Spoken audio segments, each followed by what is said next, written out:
Somebody else going?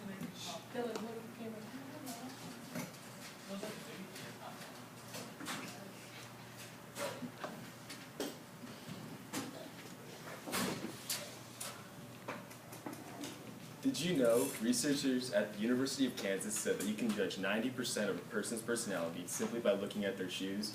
Just by looking at what type of shoes, what brand they are, and what color they are, you can tell parts of that person's livelihood. And knowing this, the average person probably wants to think, well, if they can judge that much just by what my shoes are, well, what about my knots? And so now I'm going to teach you why it's so important to know how to tie your shoes. Personally, I know a lot about this because I've been tying my shoes for almost 15 years. And I've actually spent most of this in the field applying it to many sports like cross-country, track, and soccer. So the point of this, I will go through the steps of both lacing and tying your shoes. For the first part of lacing your shoes, you need to make sure you select the correct lace.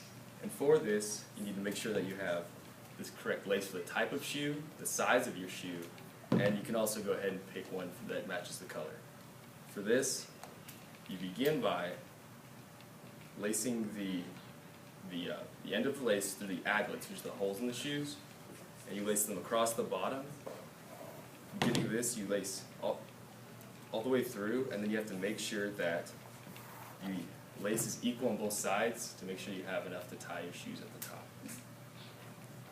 So then you begin by crisscrossing across the aglets, and you can go back and forth. You can tighten them as you go. This is really one of the things you can do as you want. You work your way to the top, and as you make your way to the top, there is a loop at the top of the shoe's tongue. And once you get to this, you need to make sure that you have laced it through this and into the other side.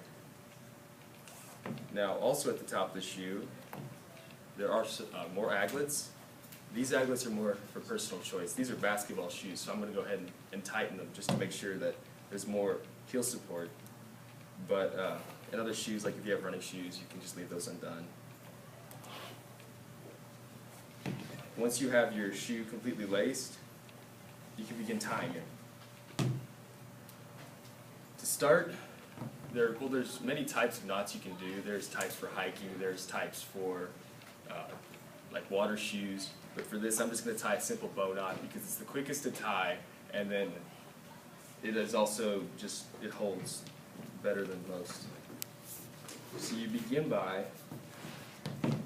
taking the left lace and putting it over the right, then you run the right lace through and you tighten. You want to make sure that you tighten this first part, because if you don't, you're going to have extra space between the actual knot and your heel, and that's just going to rub, or that's just going to loosen as you move around.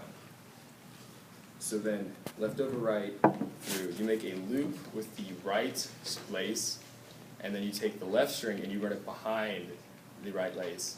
Then, once you've done this, you can take your left lace and through the hole you just made, form a second loop and pull it through.